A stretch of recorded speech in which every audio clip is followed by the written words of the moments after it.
And there we are. We're live at last. Wonderful. So this is a little bit unnerving. I'm used to hosting events in person and getting a constant feedback loop as to how terrible I am.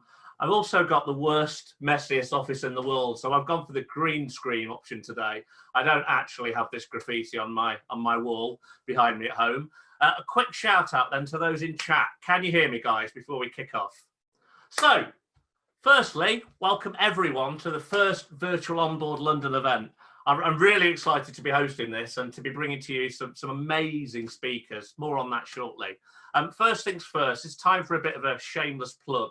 And I'm going to use the magic of virtual backgrounds to help bring this alive. So, a little bit about who I am. So, I'm a couple of things. I'm the founder and editor and host of something called Chat Talent, which is a hub for recruitment, talent, HR people. There's a whole lot of content on there and learning. You should really check it out. And on the other hand, I'm also the founder of something called Udder. We're a HR tech consulting firm. We help people buying HR tech to make better hiring decisions, buying decisions, and we make people building HR tech and help them to build better tech that solves real life problems that people are actually trying to face, and to help connect them to the right buyers who need their help. So that's enough of me. Back to my crazy background. So what have we got on today? It's going to be packed full of stuff, of course. No more of me, no more of my personal promotion. We're not here to talk about me. We're here to talk about the wonderful topic of onboarding. And this is actually my fourth time hosting this event. I've hosted 2 live events in Amsterdam that each had nearly 1,000 attendees, and a smaller event in London last year, which was also in person, also live. And that seems like a very different world. Now we're entering, I think, week 7 of lockdown. To tell you the truth, I've gone in full Groundhog Day now and getting proper cabin fever. But regardless of the venue, the format or the style, what I've learned is how people may understand the importance of onboarding and what it can do for their people and businesses. But many are still looking to learn how to deliver a genuinely world-class experience. And that's what events like this are great for. For this event, we've had over 700 people register from 27 different countries, and from organizations as diverse as Coca-Cola, TikTok, Universal Music, Louis Vuitton, and Citibank. Really broad range of organizations that are interested in learning about onboarding.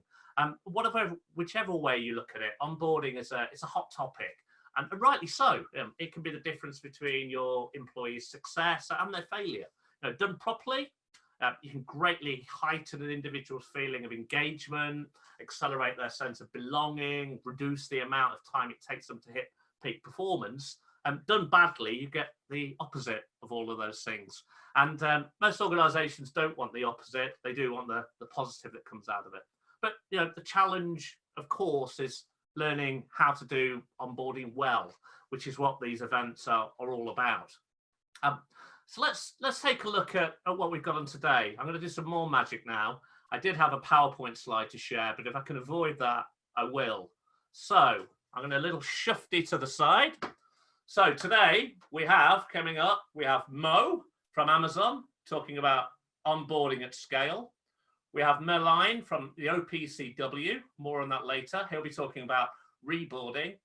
And we have Frank from Yes, We Connect, giving us 6 tips on delivering an amazing first day experience for individuals joining your organization.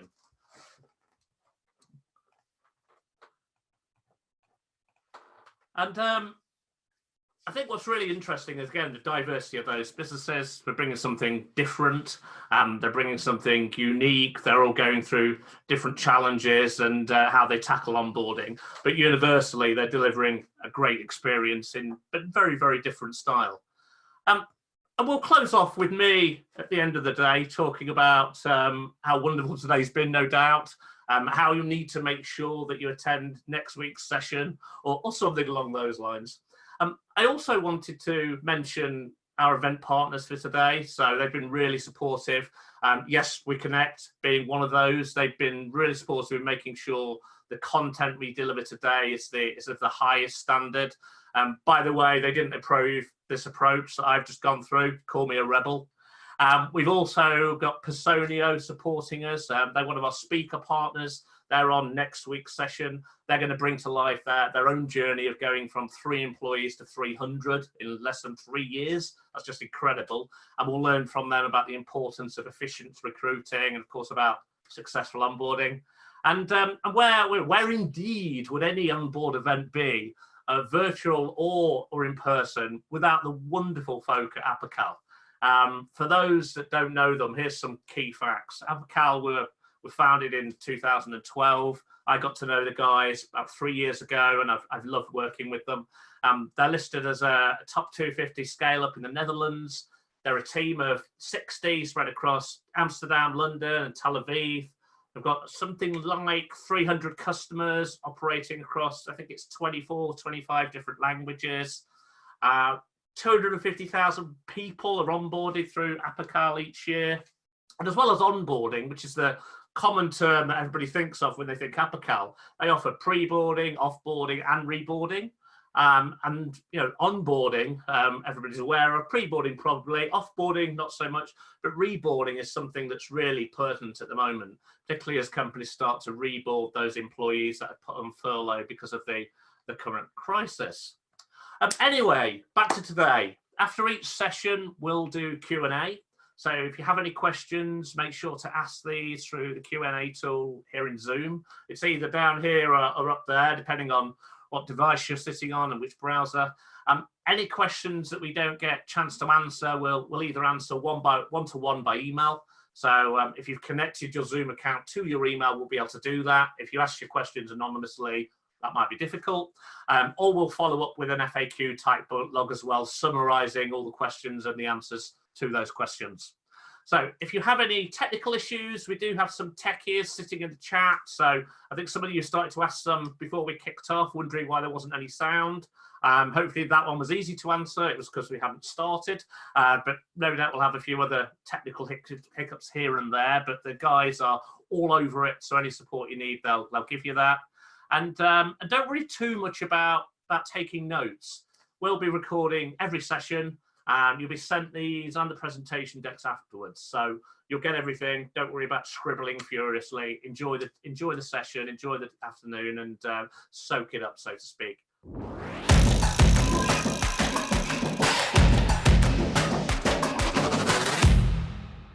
There we go. How are you? Can you hear me now? Yeah, I'm good. Yeah.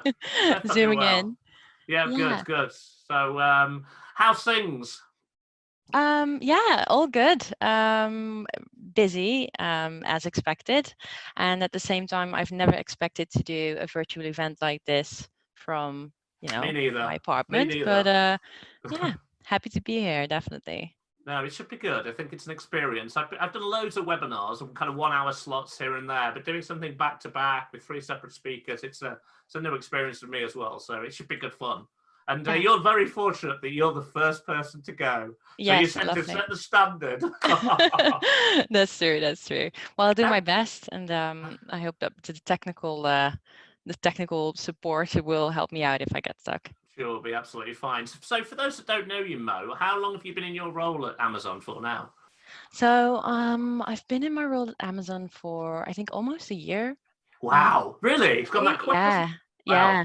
Time flies when you're having fun, I guess. Yeah, absolutely. Good. Listen, anyway, I'm going to let you crack on. The stage is yours, so to speak, the virtual stage. Good luck with your presentation. I'll be back on in 20, 25 minutes or so to ask you some pertinent questions, both from the audience and any if I can think of in the meantime. So good luck. Okay, cool. Thanks. So I'll try to share my screen to start with, and bear with me. In the meantime, as a disclaimer, I would like to state that all information that I'm sharing today is based on my opinion, but you can also probably find lots of this online. Okay, this is not. And now I have to bring it back to presentation mode. Is it okay like this? Can everybody see it? I hope so. So First of all, thanks Apical for having me on this amazing event. I've attended Onboard London last year in person, and I had a great time. So yeah, it's an honor to be speaking here. To give a little bit more context about my role at Amazon, I'm looking after the tech employer branding for the consumer org of Amazon. And today I would like to speak about hiring at scale and how we deal with the different challenges. We all know Amazon as the company that delivers packages, but I would like to give you a little bit more insight in Amazon as an employer, which starts with the following video.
Okay, great. So I just wanted to give you guys a little bit of an impression of the different business teams that we have in our corporate office as well.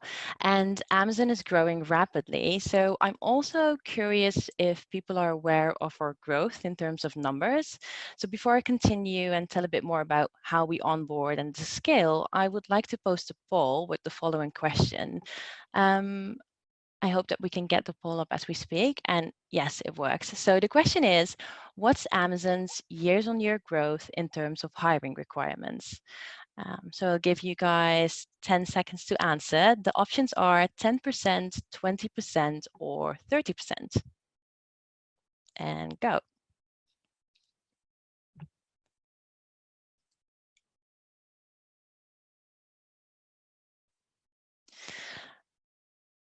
Okay, so then it would be great if we can see the outcome of the poll.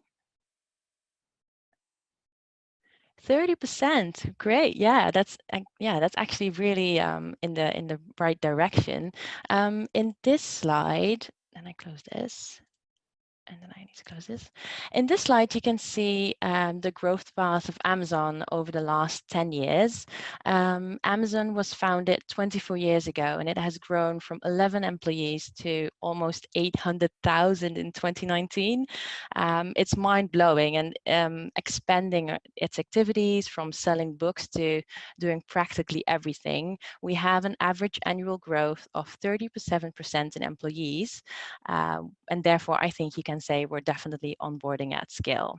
So Amazon has expanded over the years, offering devices, also cloud computing services as AWS, and original media programming, also known as Amazon Prime. But the consumer division within Amazon has continued to be the standard bearer of Jeff's original vision to become Earth's most customer-centric company. And the people behind consumer are the people behind Amazon's e-commerce, or Amazon.com. As there are a lot of different roles within this presentation, I would like to focus on the onboarding of operations, which is connected with the fulfillment centers, and where the challenges basically are to meet the customer demand by matching this with the talent supply and us having the capacity to scale and to deliver at scale.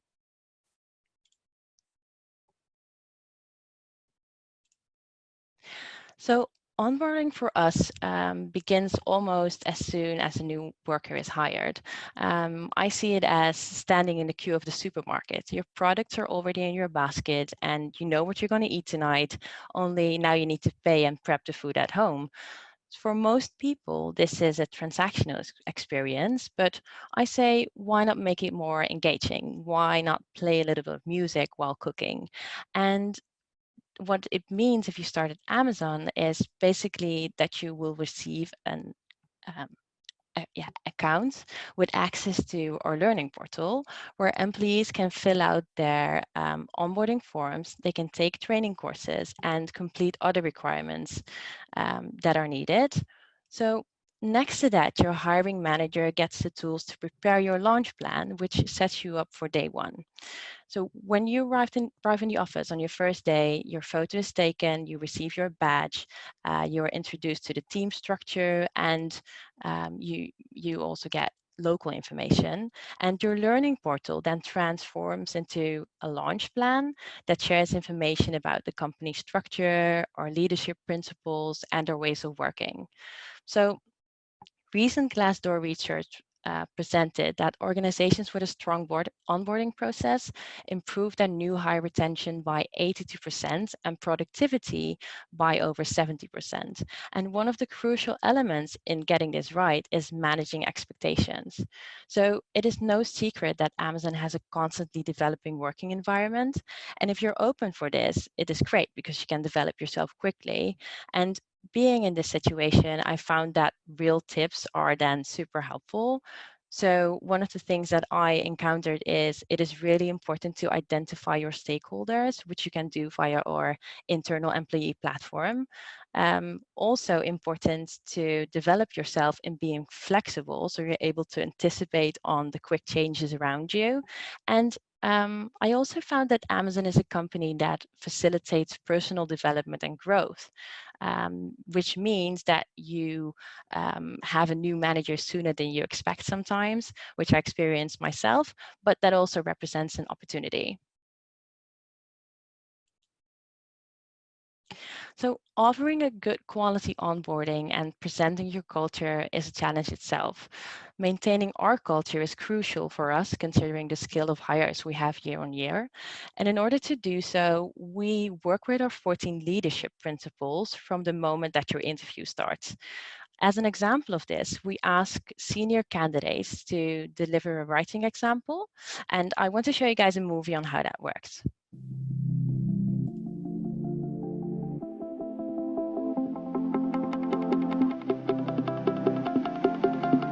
We do have a component of the interview process for senior level candidates where we actually ask them for a writing sample, and we send them a specific question, and they will usually write a 2-page response to that question and send that in. And when we're reviewing candidate feedback from the interview process, we actually review the writing sample as part of that process. And so we take a lot of stock in trying to bring people in that have solid writing skills because it's so important to people's success at Amazon.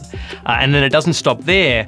When people arrive at Amazon, we invest a lot in trying to help people write better and teach them how to write more effectively in the Amazon style, which is somewhat different to some other forms of even business writing, in that we focus a lot on specifics in the writing. And so that training process continues from pre-interview all the way through your career at Amazon.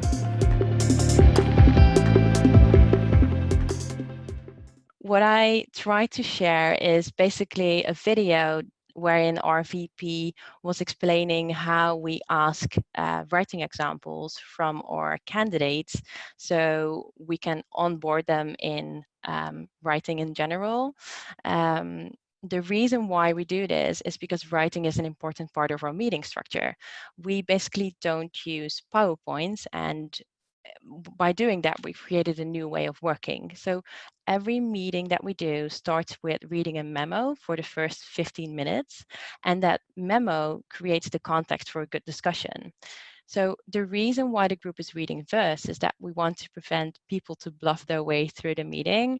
Take the time to read the memo, and that also means that everybody gets a chance to process information at his or her own pace. So neglecting to onboard a new hire into your company culture poses a risk of misalignment. And I think that we should never make the mistake of assuming that a new hire will figure out the company culture by himself. So building a company culture involves a discussion about values of the business, and we've identified these values and called them leadership principles. Our 14 leadership principles that are shared here in this sheet remind our team members to seek diverse perspectives, learn and be curious, and earn trust. And for us, they're truly not inspirational hangings on the wall. We practice this every day. We use them when we're discussing ideas for new projects or deciding on the best approach to solve a problem. An example of this is that in a lot of things that we do, we always question ourselves if the project is serving our end customer, so our consumer, as in you guys. So therefore, it's really part of the culture, and it's one of the things that makes Amazon peculiar. On top of that, everybody who's onboarding operations gets a taste of this culture. So regardless the role, new hires will receive a hands-on training by internal ambassadors in order to see the warehouse processes through the eyes of an associate, meaning that you will actually be trained in the warehouse itself. The ambassadors that we have will guide new leaders through safety school as well, because creating a culture of safety is really important for us. And that also means that we need to listen to us associates as closely as we're listening to our customers. So we do this during stand-ups and by collecting data via our daily connections survey. Offering the onboard journey virtually gives us the capacity to scale, and implementing our leadership principles throughout this journey and beyond helps us to maintain our company culture. But people are inherently complex and they constantly adapt their behavior to their environment. So it is really important to keep looking for diverse perspectives and to stay curious. So we're collecting data not only during the onboarding process, but also throughout the employee journey. A few data points that we gather are stated here. So we ask questions around equipment, productivity, communication and innovation, information, and leadership. And this is done via our Q&A program called Connections. It's an HR program that was rolled out a few years ago with the ambition to understand the workforce better. And it's a survey that basically starts an employee's day by showing questions that pop up in their screen, which can be a computer, a working device, or a hand scanner. And the questions are typically work-related. So topics are, what are your thoughts about the management? What do you think about the length of our meetings? Do you have all the tools currently to work from home? Or how many times have you received positive feedback last week? And sometimes it also asks follow-up questions. So after processing this, managers and leaders can review the results via an online reporting dashboard, and we use the data to improve ourselves. The machine learning element involved in this tool provides the system the ability to automatically learn and improve from experience without being explicitly programmed. By combining this with our employee data, we found an effective way to share feedback and eliminate blockers that prevent our employees from serving our customers.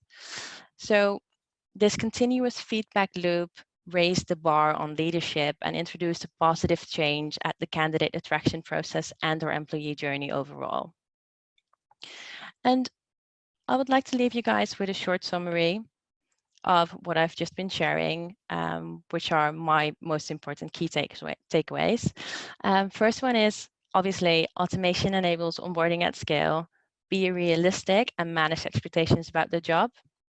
A company culture is fluid because it's subject to the company values, and actually practice your company values. And the last one is, employee engagement is key for growth.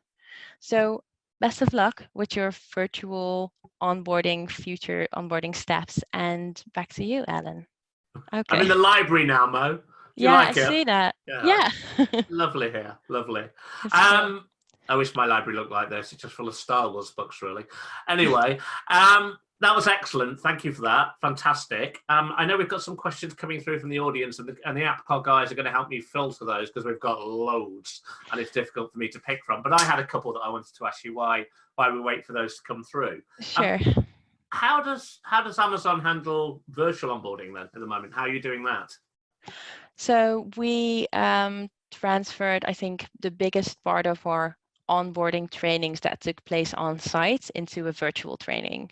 So we extended our platform, and you can now practically do everything online until your first physical starting day. Wow. And how are people adjusting to that? Really good. Honestly, I think I'm especially really proud of, all my colleagues and seeing them transferring all on-site interviews that were planned to virtual ones and the whole onboarding process. It took us, I think a few days to set it up, but I'm happy that we had all the tooling in-house to do it. And do you get feedback from your new hires about the onboarding process? Well, not just now, but also kind of historically as well. Yeah, so throughout the onboarding process, I think basically after every training or after every training day, you're asked to give feedback and rate the different topics that you were presented. Okay, excellent. And I think this is a question now that's coming through from the audience. Sure. How do you measure that new hires meet company values? That's a good question. I think one of them is basically by pushing this specific principle through our daily surveys. Yeah. And just ask people if they made a decision lately where they were really, driven by bias for action, for example, because that's one of our leadership principles. So just doing that temperature check. And it's also part of, I think, your development plan, as you can see. Yeah. Okay, so your performance management, etc. Those kind of things will come out. And do you do OKRs in your business? Kind of objectives, key results, that kind of approach to performance management? Yeah, we call it differently, but yeah, it's the same approach. It's a similar principle, yeah. Okay, cool. And how do you select your ambassadors? Those people who are going to be supporting the new hire to find their way?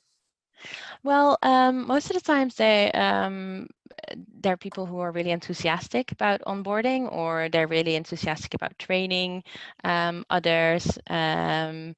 As I explained during the presentation, you have a really big opportunity to develop yourself rapidly. So let's say you start working at a warehouse as an associate, you can develop yourself to being a trainer or being an HR manager within a really short amount of time. So yeah, it's an organic thing. Okay. How it develops. You get lots of people volunteering to do that role then, do you? Yeah, I think so. Ambassadorial piece. Yeah. Okay, excellent. How long does training for new employees last? This is a question from the audience, by the way. Yeah, so the launch plan is basically connected with the team that you're onboarding with. It can, it can be 1 month up to 3 months. Also connected with how your manager wants you to onboard yourself. The training in the warehouse itself will take a week, and then extended to that, there's also a specific training for leaders, which also takes a week. Excellent. And I had another question. So do your leadership principles change over time? So maybe after feedback insights. So I'm guessing those principles that you outlined in your presentation haven't been in there from day one. How have they developed, and how do they develop over time? So they were, as far as I know, because I'm at the company for a year, right? So, but they were set up based on internal research. So we really, went inside and asked people, how do you feel about certain things, and came up with a value. I think that's how many companies do it. I'm not sure if we're up for changing them, but I am sure that we're constantly checking if the definition of it is still with how we act as a company. Okay, excellent. And somebody just asked a question here around background checking. So what's your process for that? And before the candidate starts, if you do have to do background checks?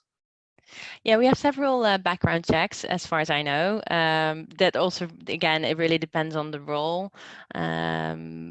Within the warehouse part, which I was speaking about, or fulfillment center, I should say, we have different checks, but I wouldn't be able to tell you which checks there are exactly. So it differs from team to team, and clearly the background checks you need to do for somebody working in a warehouse are very different to those that you would need to do in a finance team, or for sales, or for tech. So yeah, there's going to be a huge variety, isn't there, across the business? Yeah. Exactly. How have you, so let me just reread this. How did you incorporate COVID and the uncertainty about safety into the onboarding program? That's a good question, actually. Wow. How have we incorporated COVID? And I guess it's more of a biggie for those working in environments where they're constantly on the move, likely to bump into people literally and not so literally, and in that kind of more fluid environment. I'm assuming of the warehouse where it's probably harder to maintain that distance, maybe. Well, there's plenty of it that you can also, that we published ourselves around safety in warehouses. So Yeah. I think a lot of things in the fulfillment centers at the moment are kind of transformed into those, 1.5 meter distance, temperature checks, all kinds of hand sanitizing, cleaning. So in that sense, yes, we're doing a lot. When it comes to, because I think the question was more around security, job security. Is that right? No, it's a safety. So safety. How did you incorporate COVID and the uncertainty about safety into the onboarding program? So I guess it's people, employees, new and past employees who are just concerned about, is it safe to come to work? Yeah. So yeah, I get it. So one of the things that we do always in the onboarding process is our safety school. And now we just adjusted that towards, the being safe within this situation. And for the specific, measures that we took, we have a huge blog called Day One blog where you can find all the specific measures around masks and other things that are important. Okay, excellent. And I know I'm firing questions at you left, right, and no, center. It's all right. No, I figured it out. We've got time, though. Yeah, I figured out I have a little bit of time left, but it's good because I figured out that I will get questions. But that's all right. Keep it going. We've got plenty. Okay, you should have speak slower. Oh, really? Oh, sorry. No. That's not criticism. I'm just saying if you wanted less questions, you should have. That's all right. You mentioned you've got all the tools in-house to take onboarding virtual, but what does your team structure look like to manage onboarding in order for you to be able to do that? The team structure to manage onboarding, I think, as I explained, within the consumer org, there's a team which is basically called operations, and within that team, that's the working in a big company. Within that team, there is a team who's fully dedicated on the whole onboarding program. So you have people who are focusing on the content, people who are focusing on the tooling. And it's pretty broad. Okay, excellent. How big's that onboarding team or the operations team? Huge, I imagine. It's constantly developing. Yeah, I can only imagine. So, another good question I saw a second ago, but it seems to have disappeared briefly. Somebody had asked around how you manage the offer process at Amazon. So do you have an ATS? Do you have an HRIS that manages that? Is there something in between? Have you got multiple systems? So yeah, we have multiple systems, obviously. Yes, we have an HRIS, we have an ATS. Yeah. It's a broad question, honestly. Like, how do we manage? We offer. What, from your personal opinion, Mo, what is the biggest challenge that Amazon face around onboarding? It's a good question. I think, from my own opinion, it is about making that connection with the individual, no matter the role. You can do a lot when it comes to implementing, integrating culture and leadership principles within onboarding. And I think we're doing a great job in keeping that alive and continuing that in the employee journey. But it's just also, it's like if you would walk into a smaller office, then there would be a person dedicated to you in a week, and you're meeting so many new people if you're on board here that the personalization aspect is, if you ask me, is important but also challenging. Yeah, of course it is. I think the larger and more complicated the organization gets, the more difficult that is to do. And I was thinking about my own personal experience at my last corporate role. My onboarding was basically, I was given a desk And that was about it. And I've kind of left to figure all that stuff out myself. And I think I spent the first day in this huge office, bigger than any office I've ever worked in my life in terms of the building.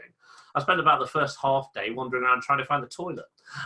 So silly little things make all the difference. I think we do a good job in that. So we actually offer tours in like a warehouse or in the office and stuff. And one of the things that our HRVP is all about is giving people a self-service system. So you should be able to find all information and all people that you need via your laptop once you're on the platform and in our systems, which is great. But then still sometimes, you know, it's challenging to connect and find your way. You have to be, you know, entrepreneurial, I would say. Yeah, exactly. Yeah, you've got to take some initiative yourself. Yeah, absolutely. Yeah. Listen, Mo, that was fantastic. Thank you so much for your time. We're gonna invite Merline on screen in a second. I think everybody will say how wonderful you've been, and look forward to seeing you again soon. Have a great day. Speak soon. Bye-bye.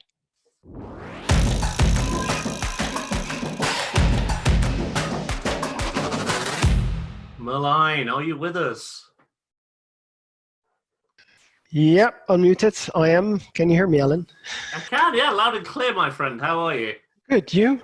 Yeah, it's much clearer than when we did the dress rehearsal last week.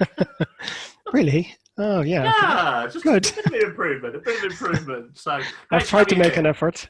Yeah, it's good to, good to be here. Good to be here. Yeah, likewise. So before we kick this off, just so the audience understand what we're going to be doing for this session, it's a little bit different to what people might expect. So rather than Merline presenting for 20 minutes and then me asking questions and asking questions that the audience have prompted me to pose to him, we're going to do this a little bit different. So this is going to be more conversational, but it's not just going to be me asking questions as we go along in that conversation. We're going to put out a number of polls through the process, asking you, the audience, to vote on questions that you want me to ask Merline. So a little bit different. I haven't done anything like this before, so it could be a disaster, but let's keep our fingers crossed and hope that isn't the case. I'm sure it'll be absolutely fine. I know I'm looking forward to it, certainly. So let's kick this thing off then. Merline, before we do that, it's a very quick question to you, just so people can get to know you a little bit before we go into the nitty-gritty, so to speak. Not everybody here is going to have a clue what OPCW is, or indeed what it stands for. So could you tell us first a little bit about what OPCW is? Sure. I guess so much. So the OPCW stands for the Organization for the Prohibition of Chemical Weapons. We are based in The Hague, the Netherlands. And it's basically our vision to have a world free of chemical weapons. So we do this on behalf of our 193 member states. So that covers roughly 98% of the world's population. And that means they're governed under what we call the Chemical Weapons Convention. So what do we practically do? You know, we inspect and we make sure that all the chemical weapons stockpiles are verifiably destroyed. I think we're now at 97% roughly. So, which is good, you know, it's success. Yeah, we have outreach and capacity building programs for our member states, really to promote the peaceful use of chemistry, which is a large portion of our work. Aside like industry inspections, inspectors going all over the world, checking that industry is, you know, following the proper protocol and not having, for instance, a chemical weapon as a waste product, for instance. And the other thing is we offer assistance and protection to our member states. So in case of a chemical weapons incident. So in short, that is what we do. Quite important stuff then, I imagine. I'd like to think so. I'd like to argue the world is without doubt a better place for OPCW being here. We try to do our best, but it's a challenge sometimes. I can imagine it's difficult, absolutely. So what's your role at OPCW? Yeah, sure. I'm the head of talent acquisition, so it's my job to recruit and source applicants and new hires from the 193 member states that we have. So it's an interesting job. I mean, I think currently we've got about under 100 different nationalities working for us, so we're not there yet. And apart from the whole recruitment and sourcing stuff, I'm involved in all sorts of projects. Our HR team, works on all different things, no matter what exact your specialty is.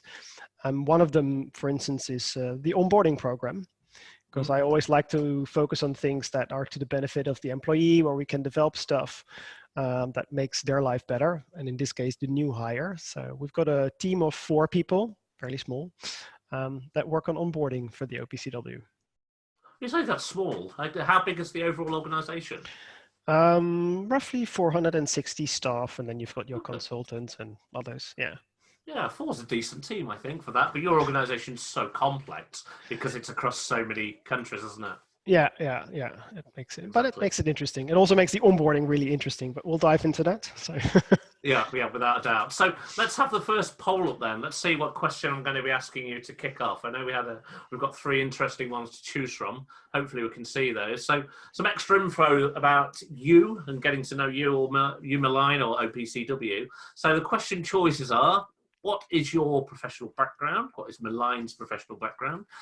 What is OPCW's biggest challenge at the moment? Or what about that Nobel Peace Prize? Now, I can remember which one came up in the dress rehearsal, but whether we'll get the same one now, who knows? Curious. So, audience, vote away. We'll give that a countdown of 10. 10, 9, 8, 7, 6, 5, 4, 3, 2, 1. Let's see the results. Drum roll. Ah, wow. Okay. Oh, look, the biggest challenge. There Fantastic. We go. Fantastic. I'm still going to ask you about the Nobel Prize at the end, by the way, Malign, but we'll leave it for now. So what is OPCW's biggest challenge at the moment? Yeah, sure. Well, it depends a little bit on what we mean with that, Alan. I mean, look, for the organization itself, I think it's universality. So to make sure that we've got all countries governed under the Chemical Weapons Convention. Yeah. There's still a few remaining. And I think also, making sure that everybody stays around the table. The OPCW very much works around consensus for the large part. So yeah, there's always challenges there.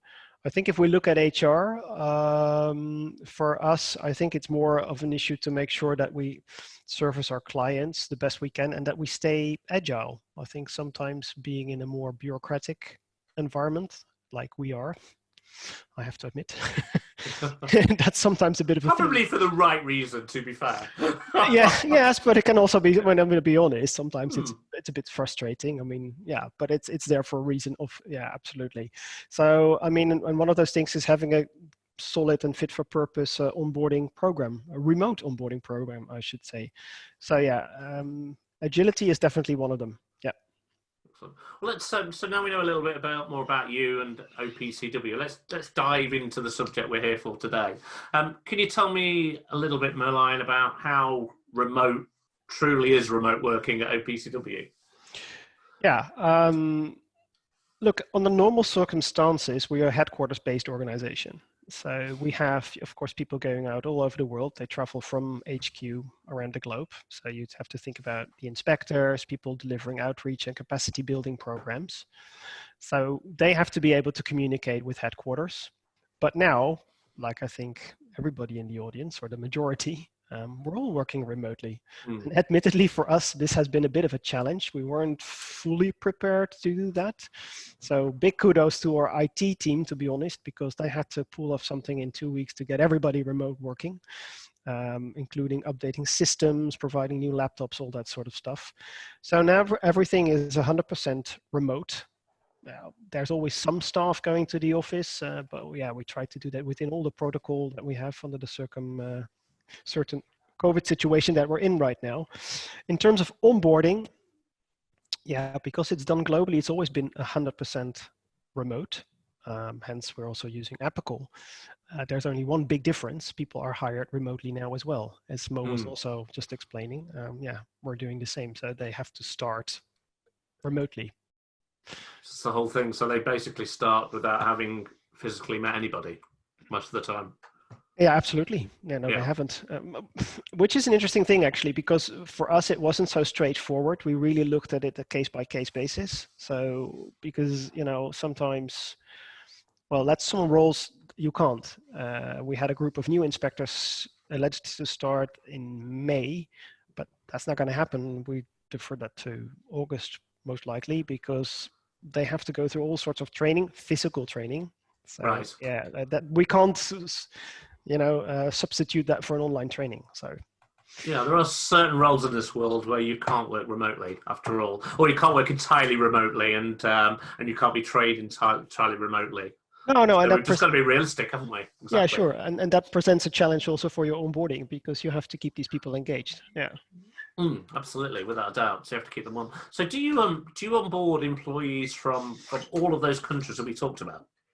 I think 193, I think it was, you said you hired him? Yeah, well, that's our member states. Yeah, no, I would say roughly 90 different countries at the moment. But yeah, remote is really remote.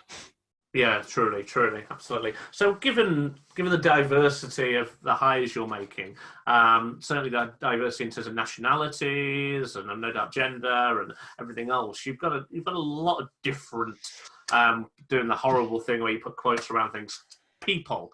What about, how does that impact OPCW? You must have lots of cultural difference. Yeah, I mean, diversity is really diverse. I mean, I remember a colleague of mine that I worked closely with, she was Canadian, and she used to work in Canada for a pharmaceutical company. And she said, it was very diverse there. But then she was like, I didn't really appreciate what diversity was until I started working for OPCW, because the biggest difference is, and okay, I know I'm generalizing here a little bit, usually within a certain country context, people have some sort of knowledge, or they come from the same culture. They are still Canadians, at least for Canada. That's what she told me. Yeah. But for us, it means you recruit people from India, from Far East, Africa, Latin America, you name it. And some of them might have worked within the United Nations Common System already, so they're a bit used to the whole philosophy. But there's also a lot of people that just never worked really abroad or in the context that we're in. So they really need to get used to working in a multicultural setting. Yeah, so that's really different. Yeah, so how do you handle that, and how do you handle that sensitively? That's a good question. I mean, we do part of it in the onboarding program. We have a lot of emphasis on the cultural element, which is not always visible, but we try to interweave it into the app. For instance, there's lots of training on it. That's why an organization like OPCW also needs to have a clear code of conduct. Always sounds a bit like, militaristic. No, but it's really necessary, because you need to outline, okay, what do we see as the founding principles of what we do? What kind of behavior, if you like, is expected. So we do not expect people to give up on their national identity, but you do need to think a little bit about where you're coming from, or much more, and then how that relates to others. And that's what we're really trying to facilitate. Yeah. So let's go back to the audience now and see what next 3 questions we have in the poll. Are you waiting with bated breath, Milan, for these? Yes. So let's see what we've got then. I don't remember what we had last time, actually. But... No, it's something about the Nobel Peace Prize. Anyway, working in all these countries with all these different cultures, one of 3 questions. So how does that affect your onboarding program? Is your onboarding purely virtual/online? Or what choices have you made in your communications, country or culture specific? So let's go to the vote. I'm not going to do an awkward countdown this time. I think I'll just hum to myself and wait a reasonable amount of time before going to the answers. You can play with your background. I should have put on the Star Wars background to make you happy. I could play with my background all day long, Milan, trust me. I've got everything. I've got my kitchen. It isn't my kitchen. I've got a gym that isn't my gym. Ooh, garage that I wish was my garage, but definitely isn't. Everything. So anyway, we've got the answers. Let's crack on. So people want to know, what choices have you made in your communications? Country or culture specific? Right. Organizational specific, to be honest. Okay.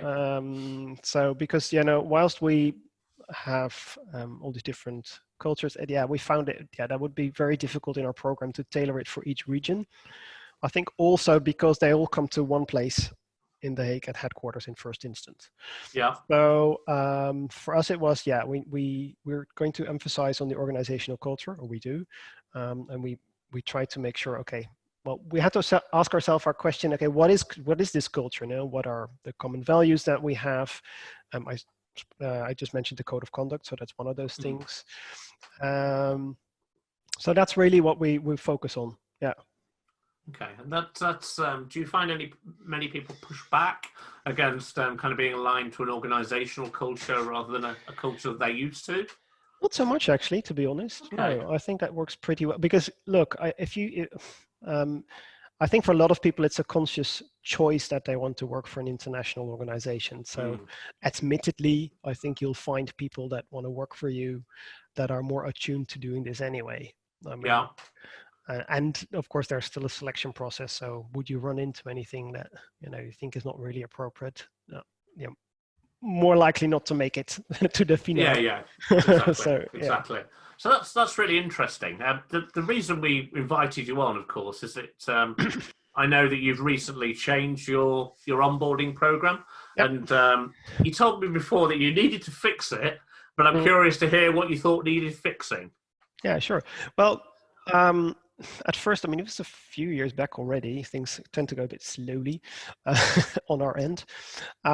We felt basically it was too fragmented. So the way we communicated with new hires was mainly through email and phone calls. And what that resulted in was that it really depended a little bit on the hiring officer, what information they got. I mean, of course, there were guidelines, but it was still not very clear. Second thing we felt is that we were not capitalizing on what you could call the onboarding momentum. When people have been given, let's say, their offer letter or whatever you name it, they're not on board yet, but they're really eager to know about the organization, and their research shows they're willing to absorb more of what you want to tell them. And we were not doing that either. So then sort of by chance, I guess, we ran into the first edition of Onboard Amsterdam. And I think it was through another partner. And we got an invite, and me and a colleague, we went. And I have to say it was really warm and welcome. They had champagne and stuff. I think they abandoned that in recent years, to be honest. Not good. I hear the host is great, though, for those two Amsterdam ones. He was a really good host. Yes, no, it was amazing. It was like, oh, welcome, great that you're from OPCW, how nice. And we're like, okay, but we're easily pleased, so we bought into it. No, I thought, we thought it was a really great tool. So in the end, we decided to go with Apical because we wanted to have a platform as the backbone of our whole onboarding process, be it a website or whatever. And then we learned about the app option, and we were like, wow, that's actually much better. It's easily accessible for everybody. So that was really good. Plus, we were looking for somebody who had the right onboarding expertise, which we were also trying to look for, and Apical was able to offer us that as well. Should we have a look? Yeah, what do sure. you reckon? Is that doable? I guess it is, if I manage to do all of that. Okay. Now, what we've done is we made a short sort of video of the app, and I'm hoping also that the sound will go okay. And let me know if it doesn't work. So we're gonna go for that. Fingers crossed. Fingers crossed. Okay. The video opens with a welcome page. So here it's welcome, Eric Jan. Welcome to the organization. Congratulations on your new job. There's colleagues welcoming you. You'll find an overview of the journey, so where you are with your journey, and there's a checklist where we put important information that we want people to bring to the organization and think about before you start your first day. So if we zoom on the first chapter, welcome to OPCW, there's a welcoming, there's who we are, what we do, and our vision and values. Let's zoom in on welcome to the OPCW. So there's a personal welcome page explaining mainly about how the app is structured, how to navigate the app. There's, for instance, an information button. Click on the icon. Yeah, you found the information. Great job. So making sure that they understand how to maneuver the app. So zooming in on vision and values, As I said, we find it important that people get embedded in our culture. So here's a chapter on the code of conduct. We put in little games to try to reinforce knowledge that we find important. For instance, here on the core values. It's very simple and, it's a bit of fun, but it does really help people to remember, okay, that is important to the organization. And in chapter 2, we have Welcome to the Netherlands. Obviously, people travel from far very often, and they really need to know, okay, a lot of things about the culture. So what does it mean moving to the Netherlands? What is there to know about the Dutch, apart from our Prime Minister on his bike? Things about the society, small things like you see there, fashionably late, what to think about when eating out. So small, fun things to start with, but then we dive in a little bit deeper. The way people greet each other, some fun facts about the Netherlands, infographics, they're always helpful on holidays. Simple facts such as the climate, it's always raining, people think, well, we can see today's a brilliant, beautiful day, so that's not always true. Things about the currency, voltage adapters. Anyway, you get the picture. We try to give them a sort of glance of what to expect practically. Speaking of which, biking is a big deal in Holland, and the expats do love to bike, but they also find it a bit scary, we've noted. So we give them information there, also on how to buy a bike, or maybe you want to rent a bike. And when they get physically to the organization again, where to park your bike. And then there's municipality related stuff. Here we picked marriage. I mean, if people decide to go and wed, what to expect in Holland. I mean, we have same-sex marriage, for instance. That's not the case for all countries. So it's good that people know about that. Let's move to chapter 4, prepare yourself. So before your first day, what practical stuff we offer then, what to expect after day 1, and we want to know what skills they bring to us outside of their job scope. So zooming in on your first week, what to expect on the first day, loads of practical information. For instance, HR, how is it structured, governance, staff admin, talent management, where to go, who to contact for the things that you'd like to know. Next chapter, your first month. What to expect in that first month. And there I think the focus for us is very much on learning and development. And there's an option for feedback. So if we look at learning and development a little bit closer, of course there's all sorts of courses that they need to complete within their probationary period. Do you remember which ones? Again, a little game. And information on the courses that we offer. Lynda.com licenses, all sorts of in-house training. And always seeking feedback. Okie doke. It works! Sound and everything! Fantastic! I mean, the narration under it was kind of lame, but you got the point. I'll put that aside. The video was great. Okay. But it gives you a bit of it gives a bit of a glimpse of what it is. So yeah. I mean, absolutely. So let's go to the next audience voted for question. If we can have the poll up. So we are looking at about the OPCW journey to a new onboarding plan. So questions are: what was the most insightful activity in setting this up? What is it for you? What is for you the most important topic in the plan? What is the benefit for OPCW? So votes are open, guys. Go for it.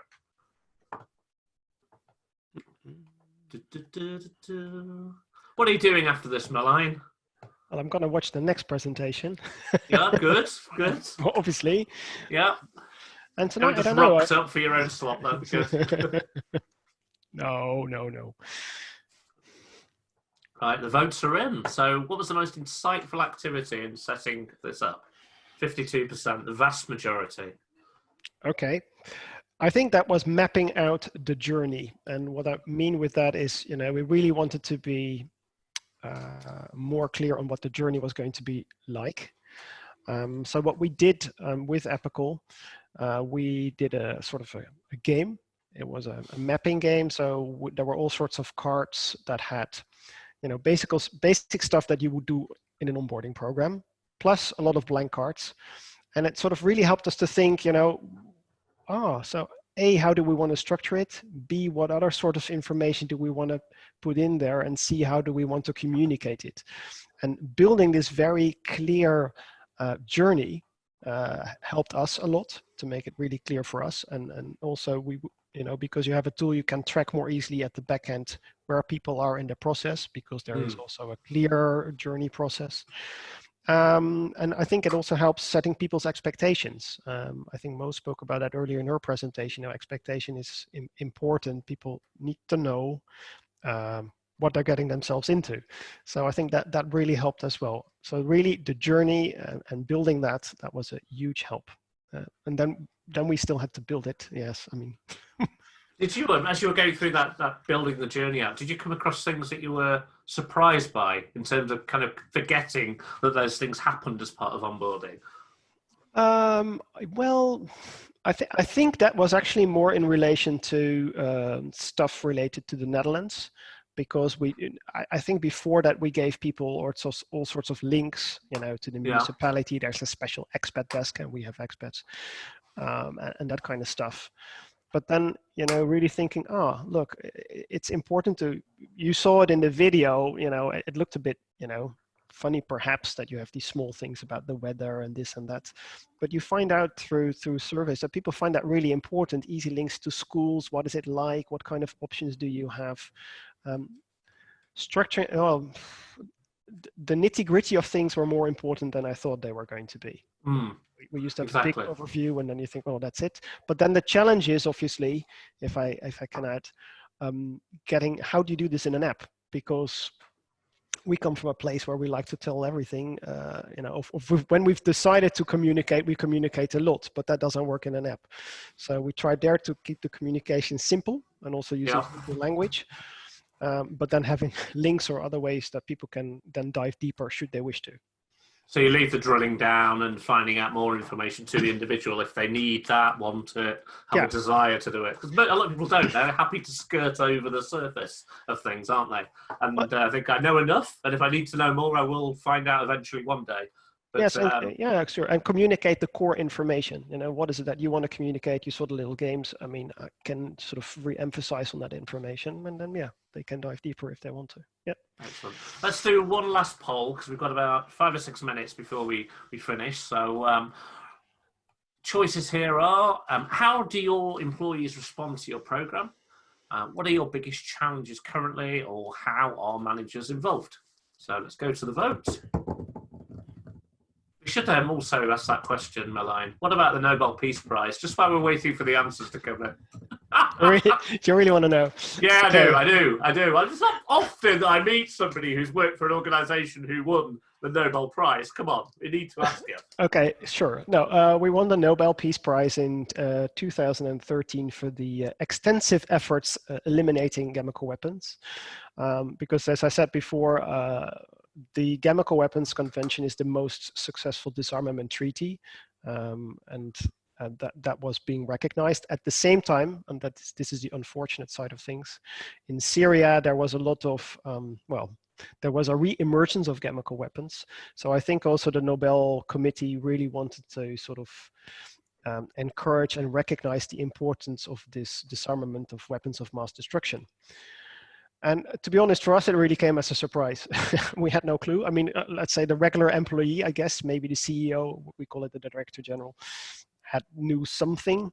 But in the morning we came in and said, oh, yeah, OPCW might win the Nobel Peace Prize. It was the day of the announcement that they do this. And we're like, really? So, okay, we decided to watch this announcement, and there it was OPCW. So I think the house went nuts. I think even, I think the story is that the Nobel Peace Prize Committee tried to contact the OPCW, but nobody was picking up the phone. Because they were all partying about winning it. Yes, exactly. Everybody was so crazy. So Anyway, let's get back to what the audience want to listen to. I'm sure they want to listen about the Nobel Prize, of course, but let's get back on track. We've given people the opportunity to express their opinion. So how are managers involved in your onboarding program?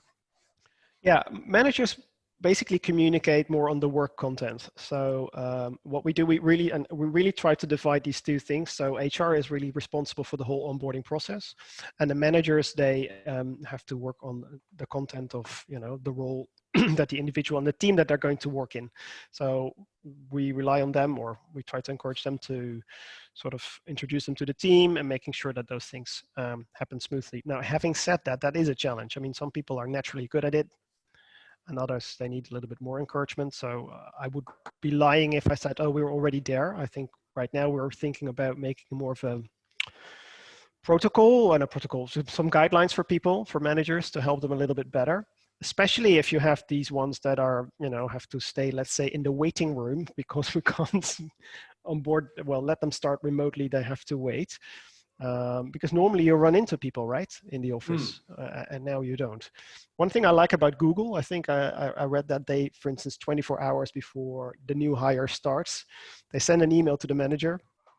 So I read where they say, like, okay, think about, having these regular discussions, make sure you assign a buddy, which we also do, by the way, to the new hire, so that they know, they can show them around virtually in this case.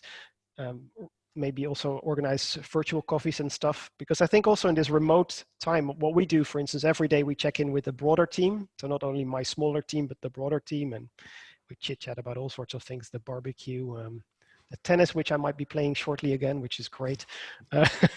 But you get my point, you need to be connected in these times. And especially if somebody's new, that they wouldn't know, they're not going to meet anyone. So to encourage the manager to do that, really. Yeah. And I'm just mindful of time, so we've got a choice here. I can ask you my last question that I was thinking of, or I can go to the audience. So it's I'm not going to ask the audience to decide that. So let me just look at what we've got here. So okay, let's do the audience ones. How is COVID-19 affecting OPCW's onboarding program? Well, it always was remote, so in that sense, nothing really changed. But it does change in the way we communicate with people. So onboarding as to when they physically onboard, so having the remote onboarding day, organizing the trainings remotely, like Mo also said they do at Amazon. That's been a change, because normally that's all in-house. Part of the stuff is already done in the pre-boarding, as you sometimes call it, but now everything has to be done remotely. So that was definitely the biggest change. And yeah, in our case, the organization is following what the Dutch government is doing in terms of policy. I don't foresee us going back to the office anytime soon, really. So, yeah. I'm going to ask you one last question, and then I'm going to let you go, Marlijn. So how long did it take you from mapping out that journey, which in itself probably took quite a long time, to having it up and running and operational in the app? Okay, my answer is not really going to help anyone. Okay, no, it's going to help, but we often take quite a lot of time doing things, because things turn fairly, as I said, they're very bureaucratic. But I think if I would shrink it down, strip it from the bureaucracy, building the app, I think, took us 3 months, perhaps, if you would strip it down, really.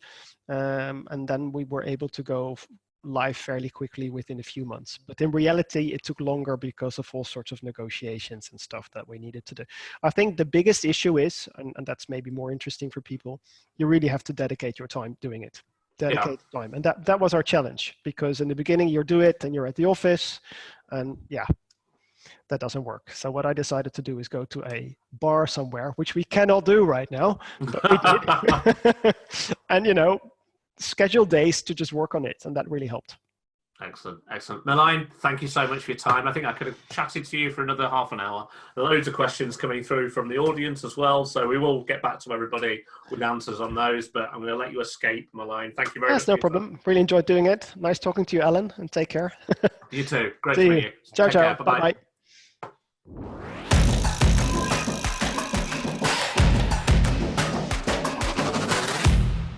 Yes, Can you hear us, Frank? I can hear you, Alan. You're trying to outdo me with your virtual background, aren't you? Yeah, I've got a really big green screen here. Wow, you look like a weatherman. It's fantastic. I really like that. Very impressive. I just did a presentation on the weather, actually, so. No, it looks really good. Excellent. So what are we talking about today then, Frank? Yeah, my presentation will be on 6 must-dos for your introduction day. Your introduction day being your very first day? Not always. You see differences in companies, of course. You see a lot of companies using it as a first day, well, really to get an onboarding going, get the first day. But on the other hand, you also see lots of organizations that gather groups of new hires to go in through an introduction day, and let's say a first, 1 month, the first of the month, or in a quarterly session or whatever. Yeah.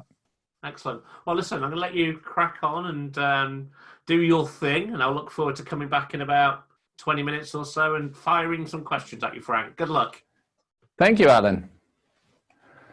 It was really good so far already. Now it's up to me. I got 6 must-dos for your introduction day. And as I was preparing this, of course, lots of circumstances changed. And now we're in a new business model. We are organizing at the moment virtual introduction days. And the first ones we have been organizing now for Rabobank here in the Netherlands.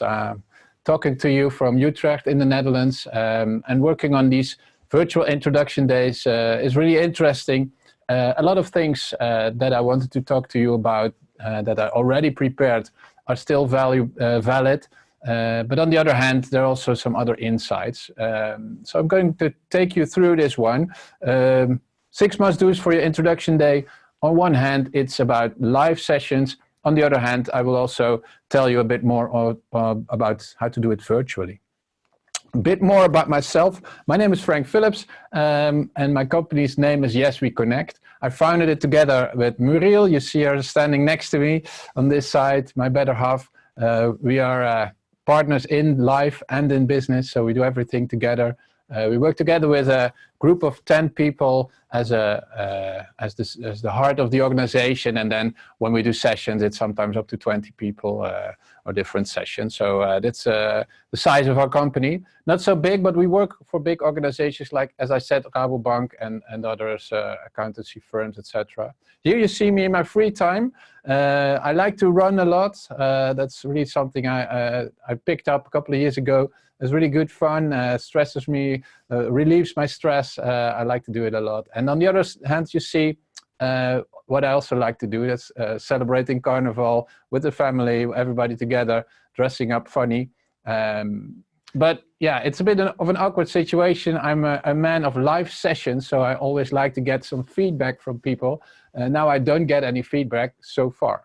What I found out is that you can do feedback, of course, also in these virtual sessions. So I would like to ask you to file in the chat what you like to do in your free time. What do? Do you like to run? Do you like to bake or cook? Maybe you're into knitting, might be collecting stamps. I don't know what you like to do in your free time. Please put in the chat all the things that you like to do in your free time, and everybody can see your answers there. I see the chat running. I can't see what everybody's writing. It's too far away, but must be good fun when you're sitting behind your computers to see what everybody is doing in his free time. So please keep that going a little bit. That's nice. So that's first way to get a bit of connection going in your virtual session. You can ask people these questions. Speak for myself in these days with these all this Corona epidemic going on, I learned a lot of new things. One of the things that I learned, that I started as a new job, is that I am a home teacher now. You see me here teaching one of my students, which is not always fun of a teacher, but I really enjoy doing this. So it's a new job. I had to onboard to that, got quick instructions through the internet, and then I could start. Another new job is this one. That's the one that I'm doing at the moment. So it's these virtual sessions.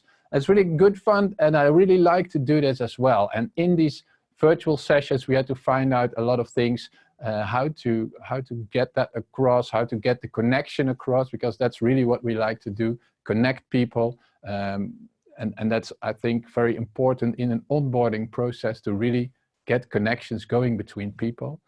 So we're finding out at the moment a lot of ways to do this. And this is me working it at the moment. We've been doing these introduction sessions since 2009 already. So it's like 11 years. It's quite a long time. And while we did all these sessions, we found out a lot of things that didn't go really right at organizations, things that could be improved, things, insights, things to make it better. And that's what I really want to share with you today. So 11 years ago, we started at Baker Tilly, which is a consultancy, accountancy consultancy firm. We've worked, at the moment, we work a lot for Rabobank, as I already explained, other banks in the Netherlands as well. We've been working for schools, universities, big corporations, smaller firms, but always, of course, with hundreds of people, thousands of people. And the sessions we do, it's like 70 to 100 per year of these introduction sessions. So that's where we collect all these insights from. So I want to talk to you about the 6 must-dos for your introduction day. Virtual on one hand, on the other hand, live sessions as well. So let's make it interactive a bit more. What about your introduction day? What would you say about your introduction day? We're going to see a poll now. And in this poll, I would like to ask you to fill out what you are doing at the moment with your introduction day. Is it maybe postponed because you cannot go to a live session? Maybe you're already in this virtual way of doing introduction days. That would be very interesting, of course. Or maybe you just don't have any introduction days. Could be a good answer. Or maybe you're planning on having one. We already got the votes back. Virtual session, that's the vote that I see the most. So most people say, well, we're doing a virtual session at the moment. I hope these tips will help you a lot.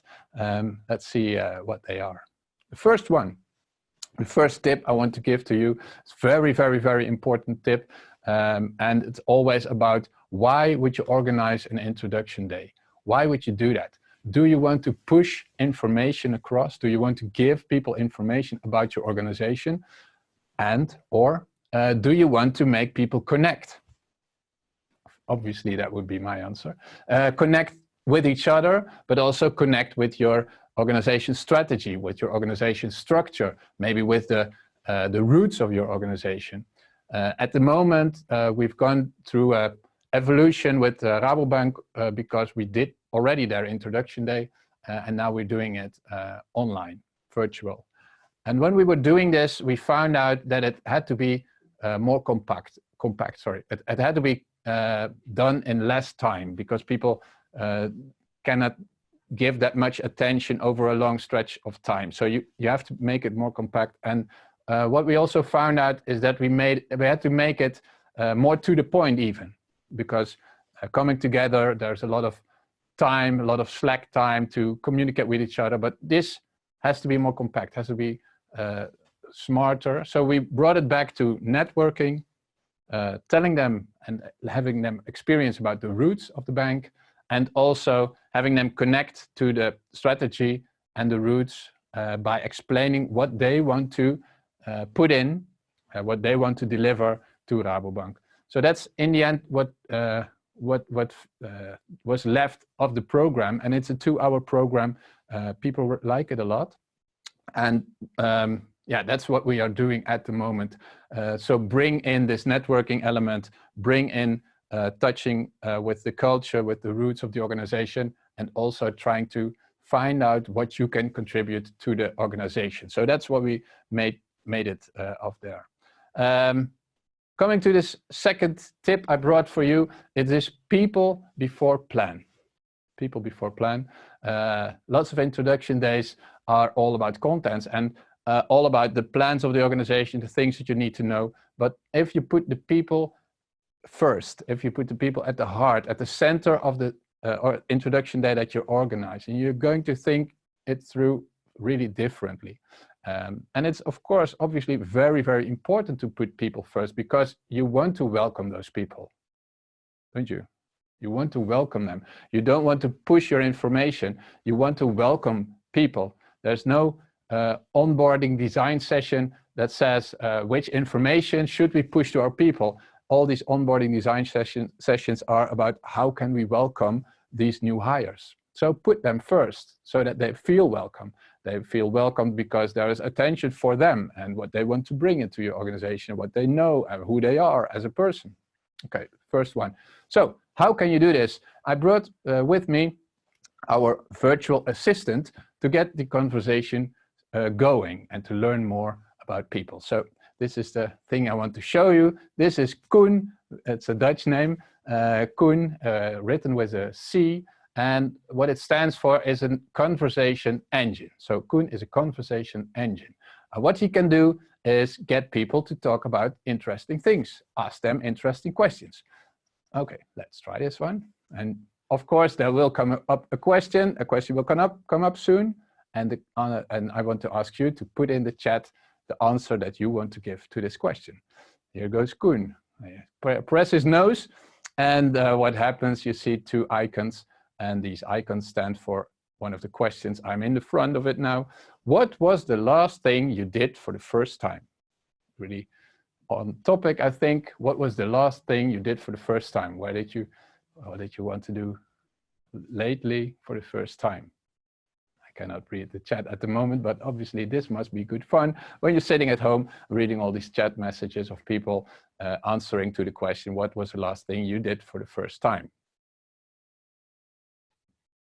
The last thing I did for the first time was taking 2-3 hours to watch the birds. We went to the islands here in the Netherlands, and I took 2-3 hours to watch the birds and try to figure out which sound of which bird belonged to which name of bird, and I didn't find out any. So that was a way to get people to interact with each other. Tip number 3, I also want to give a tip number 3 to you. Turn the perspective around. What will the new employee bring? And this is one that we come across very often, that in introduction days, in onboarding, people tend to forget the new hire also has a story, something to bring, has a rucksack with experiences, with things that he can bring into your organization that he can help you with. Make room for that. Try to find room in your onboarding and maybe in your introduction day or in your team welcome, the moment a team welcomes a new member into the team, a new colleague into the team. Make room for people to explain what they want to contribute to your company, to your team. Have people explain that. Have people tell what experience they have in other companies where you can benefit from. And that's two sides where this is important. On the one side, of course, to make people feel valued and welcome. On the other hand, you find out as a team or as an organization how you can put these people in the best place, in the right spot and in the right roles, so that you use people smartly and all their experiences, everything that they bring. Another poll for you. It's a poll where I want to ask you about your introduction day. I've gone through 3 tips now, so I'm really curious to find out if you would value your introduction day, the introduction day that you're holding at the moment, maybe as an information tsunami, which would mean PowerPoint presentations, giving out a lot of information, flooding people with all these details about your organization, about the HR department, the marketing department, the finance department, the sales department, flooding people with PowerPoints and stories about your organization.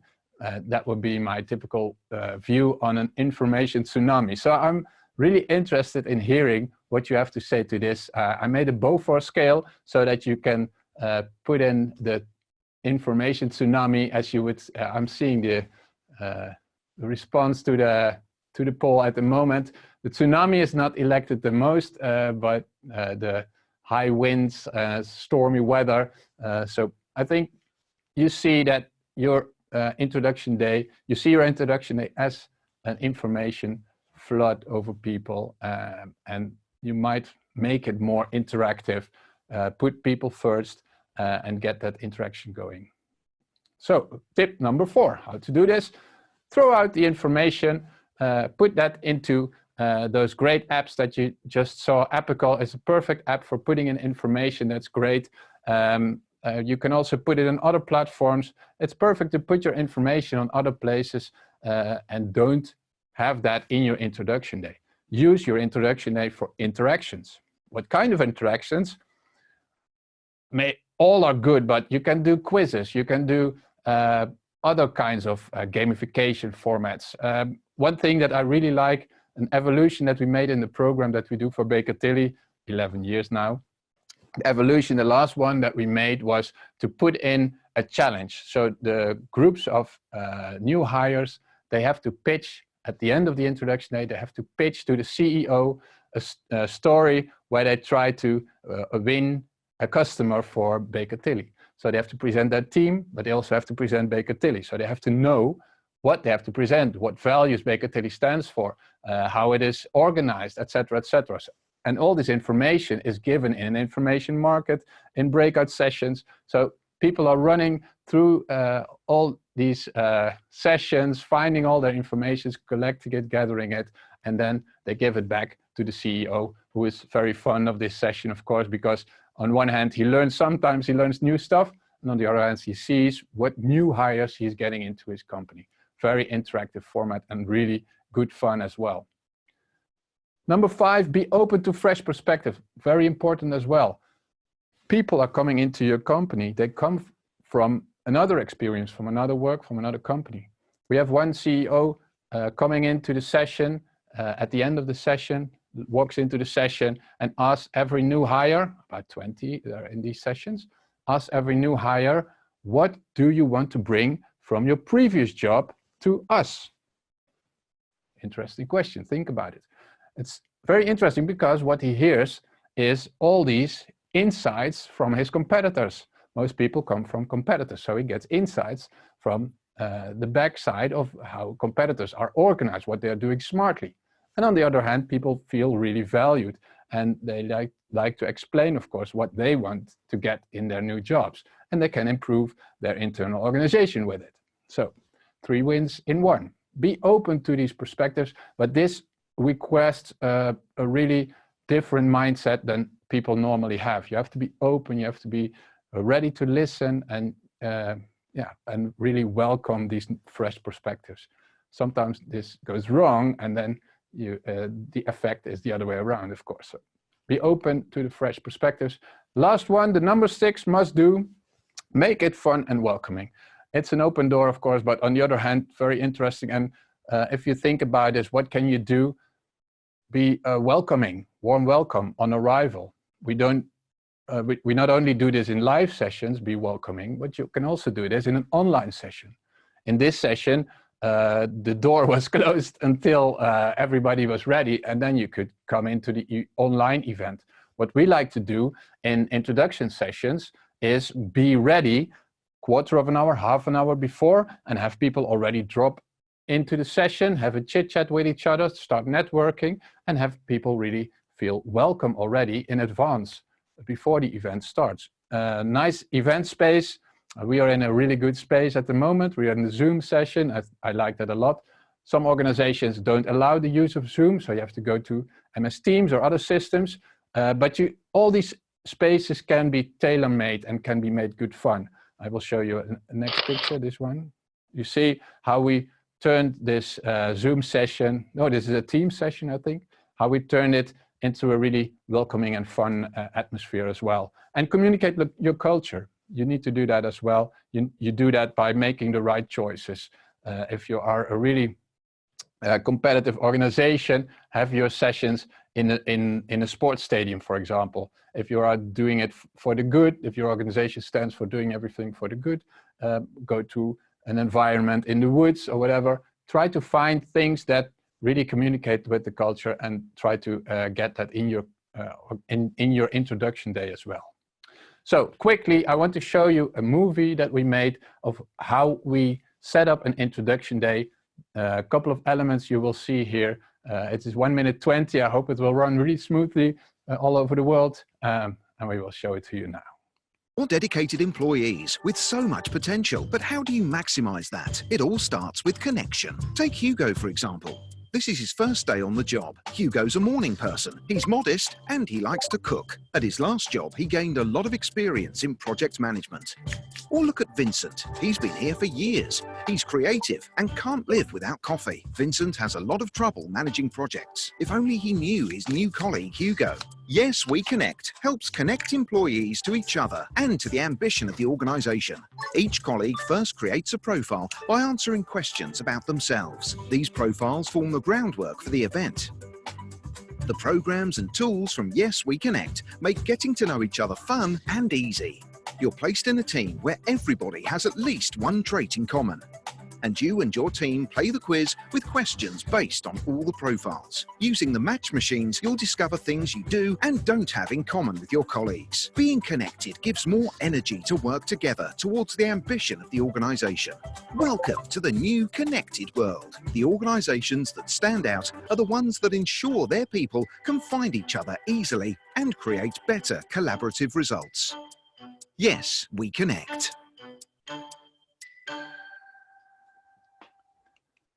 So, I want to summarize the 6 must-dos for you.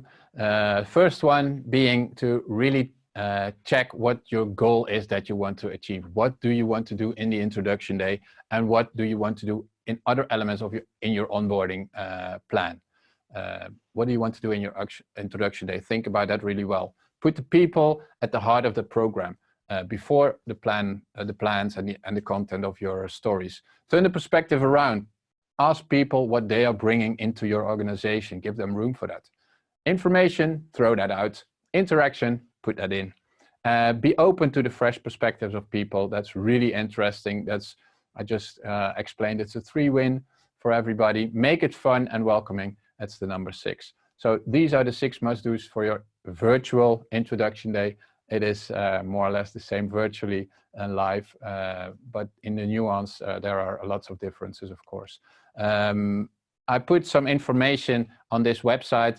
I put information about the story that I just told you. There's an ebook on this on these 6 must-dos. There's an ebook that you can read, and you find lots of more details and tips about everything I've been explaining. I also put a blog there which states 14 tips if you want to organize online events. So that's also there.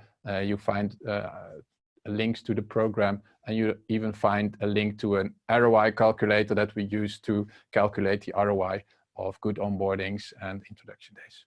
There's a lot of information there, so if you like it, please go to this link. And for now, I want to ask you to thank you a lot. I was really nervous for this session. I liked it a lot to do this, but because getting these interactions going is so difficult, but I like to do it, and I want to thank you for listening very much. Maybe there are some questions? Maybe. What would you say? I'm just coming back on screen. My question. Yeah, great. Whoa, where are you? I've moved to the bar. This is normally the time at Onboard where things start to get more relaxed. It's the end of the evening. The drinks start flowing. So I'm coming over. Where is it? Where is it? Virtual bar. Staffordshire. Okay. Anyway, one question I have for you is, how on earth you've got such a big green screen? How have you managed to do that, Frank? That's really big. Maybe we can put away the presentation and I can show you in real how it looks. What it looks like. Where are you? There's more over there, and there's more over there. So over here, there's a roof. This is the ceiling. Cool. And the bottom. Yeah, we hang a really big one, so can do really fun stuff with it. Very impressed. But anyway, back to the serious topic, or not so serious topic of onboarding, because you guys certainly approach it in the right way in terms of making it fun and engaging. Question from me before we go to some of the audience ones. What do you think is the most common thing that organizations do wrong? I think what I've been saying is people try to put in so much information. They really want to tell so much, but they forget the perspective of the new hire, and they try to flood them with all this information, and really this information tsunami. That's what I always find when people ask me to have them look with them about what they already made up for the introduction day. It's always information, send, and sometimes there's a little bit of a lunch session where people can network or something else, but there's so much more you can achieve in an introduction day if you put the perspective around and start looking at it from the new hire perspective. I think off the back of this, clearly lots of people are going to be thinking about changes they can make to their onboarding program, little tweaks, refinements here and there. But how do you measure the success of those changes? How do you actually know whether that change has made a difference? Yeah, what we like to do, of course, there's a lot of things that you can measure when you're talking about onboarding. You can, of course, measure if people drop out within 3 or 6 months, things like that. But if you just look at an introduction day, the most valuable thing to measure, of course, is did people like it? Did people feel engaged, connected?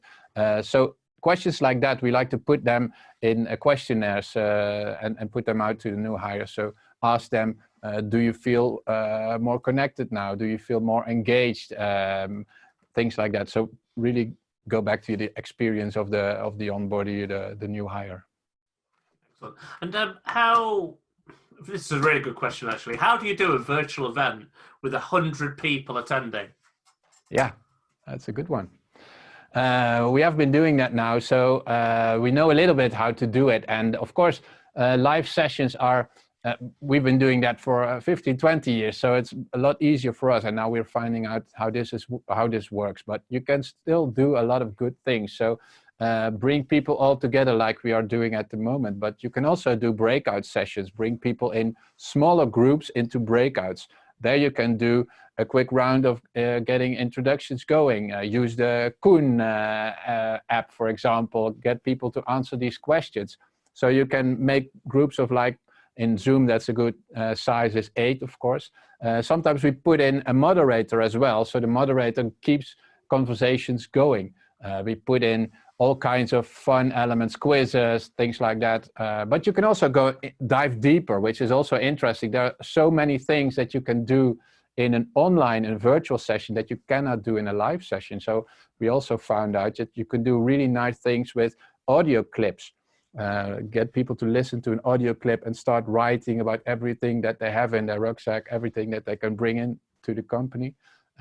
We do sessions with really cool movies or with these green screens. So you have more facilities at hand to make images, to make audio, to make other experiences. But I think if this Corona stuff is gone, it's really nice to see people in real life again as well. Absolutely. Absolutely. I'm really looking forward to it. I'll probably hate it within 3 weeks. I'll be like, I want to go back to my house. But for now, yeah, I do want to get out there and kind of just have some more human contact with people beyond those other 3 people who live in my house with me. It'd be something I'm definitely looking forward to. So how do you handle the differences between individuals on those introduction days? So it might be differences in interest, differences in educational level is probably the biggest thing that might separate people. How do you handle that? Two answers there as well. And one is, of course, what needs handling. Differences don't need handling. Yeah. I think they're interesting. People find them interesting.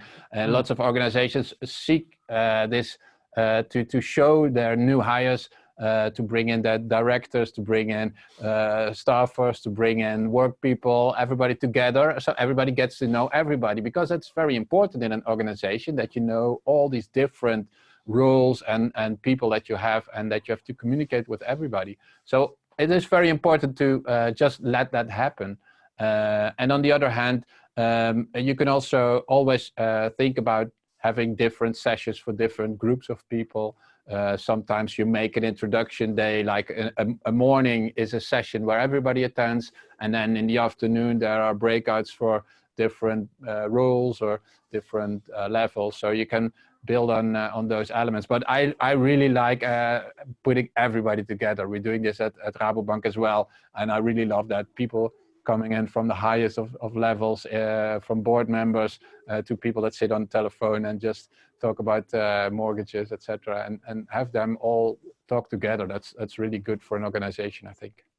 Excellent, good. One last question then, Frank, before we get towards the close. What's your biggest tip for organising online introductions? My biggest tip, and that already, the best one I think is not to look at everything that you cannot do in a virtual introduction day, but go and look for things that you can do.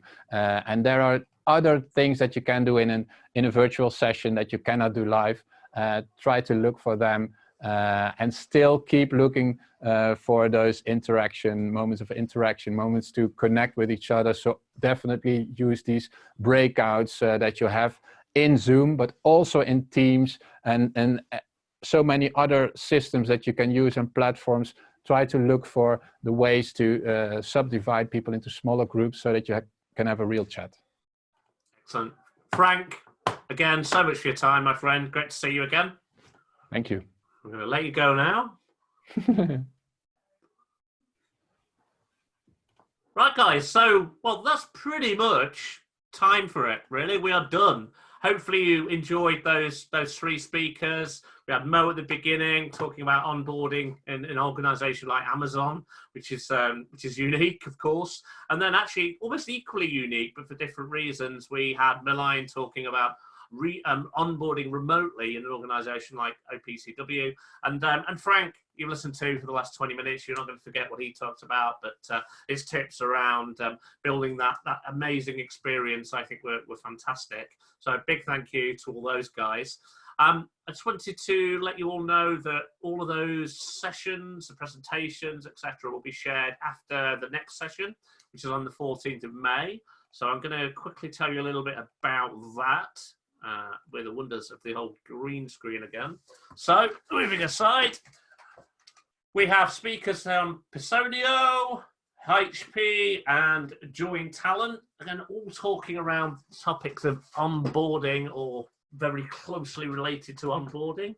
So, hopefully, something there for everybody. I really do hope that today has been a good session. You've enjoyed it. You've got some great value out of it. I'm looking forward to seeing most of you again next time, hopefully. You should get an email from the Apicol team asking for feedback on the session. So if you thought I was shit, then please do tell them. I've rolled this roller coaster for long enough now. It's probably time for me to jump off. Joking. But we do want to make these sessions as amazing as possible. And also, I think the guys are going to share the links to the roundtables in the chat that are being organised. I didn't tell you enough about earlier on, but follow the links, have a look.